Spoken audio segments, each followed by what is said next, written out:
Hello everyone, welcome back to my channel. मैं हूं पूजा सेतिया। हमारा चैप्टर हमने स्टार्ट किया हुआ है फाइनेंशियल स्टेटमेंट सोल प्रोप्राइटरशिप, जिसमें विदाउट एडजस्टमेंट वाला चैप्टर है हमारा। अब इसमें हमारा जो टॉपिक चल रहा है वो ट्रेडिंग अकाउंट बनाने का चल रहा है। नेक्स्ट क्वेश्चन करने जा रहे हैं प्रैक्टिकल क्वेश्चन, टीएस ग्रेवाल की बुक से। स्क्रीन पर देखें। From the following information prepare trading account for the year ended 31st March.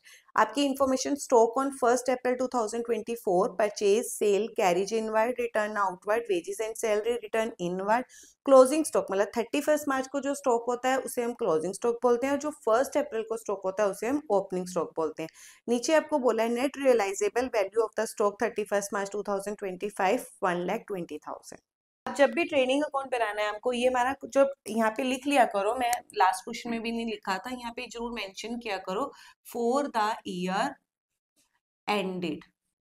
Zone सा भी ईयर होता है, जैसे इसमें 2025 है या 25 है, तो इसमें आपको ईयर मेंशन करना होता है, क्योंकि ये at the end of the year बनता है।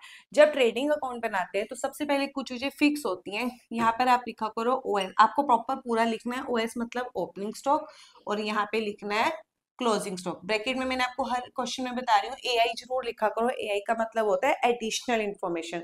ये वैसे सारी तो एडिशनल इन्फॉर्मेशन है, जब ट्रायल बैलेंस होता है तब आपको लिखना जरूरी होता है, लेकिन आप शुरू से ही हैबिट डाल लो तो आपका गलत नहीं होगा क्वेश्चन।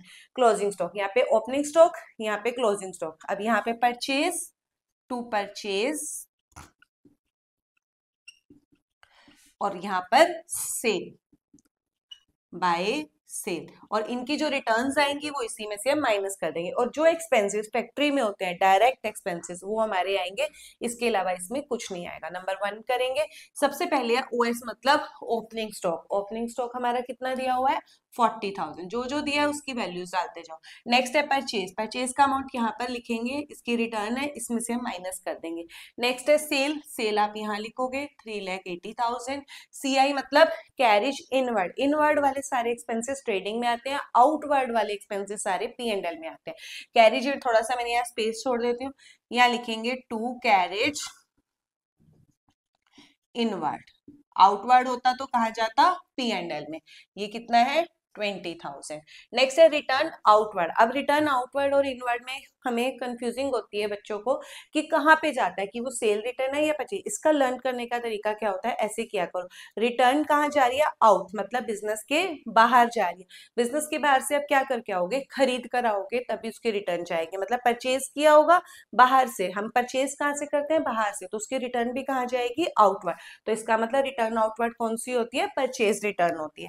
तो यहाँ पे आप लेस करेंगे, लेस रिटर्न आउटवर्ड, इसमें से माइनस कर दो। कितनी है? 80,000। तो इसमें से माइनस करके यहाँ पर आ जाएगी 3,20,000।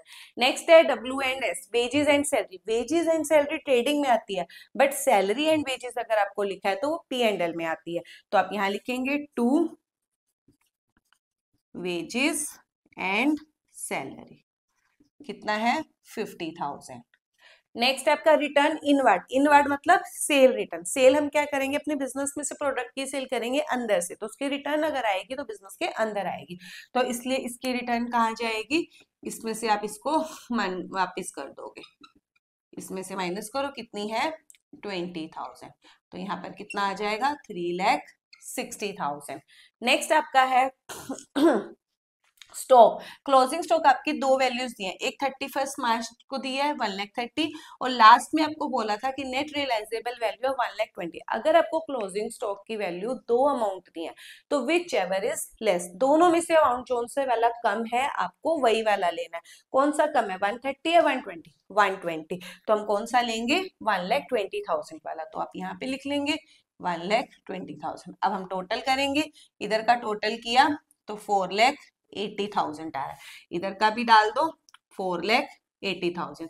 जिस साइड का ज्यादा है इस साइड का ज्यादा है, इस साइड का कम है। मैंने करके देखा था, आप भी करके देखोगे।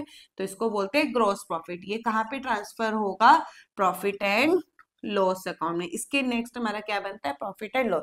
480 में से ये सारी आइटम्स आप माइनस कर दो, तो हमारा जो डिफरेंस आ रहा है वो क्या आ रहा है? 50,000। ये हमारा क्या होगा? ग्रॉस प्रॉफिट होगा।